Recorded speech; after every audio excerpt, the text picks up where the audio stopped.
Jeg valgte at tage på efterskole, fordi jeg var træt af folkeskolen. Jeg ville gerne prøve noget nyt, og så havde jeg hørt rigtig meget godt om efterskole, og så tænkte jeg, at det ville lige være mig. Da jeg kom på efterskole, var jeg rigtig nervøs til at starte med. Mine forventninger de var ikke så høje, fordi jeg vidste jo ikke helt, hvad det var, og hvad det hele indebar. Vi blev alle sammen kastet ind i det lige til at starte med. Og vi stod alle sammen på lige fod, så der var ikke nogen, der var bedre end andre, eller nogen, der sådan havde prøvet det før. Efterskolen det udviklede sig så efterhånden til, at jeg var jo mere der, end jeg var derhjemme. Vi var der i weekenderne, selvom det egentlig var frivilligt, og vi havde det super sjovt sammen alle sammen.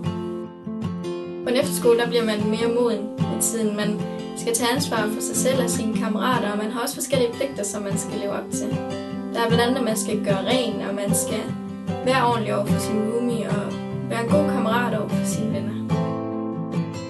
Hvis jeg skulle give et godt råd til folk, der overvejer at tage på efterskole, så er det helt klart, at de skal gøre det.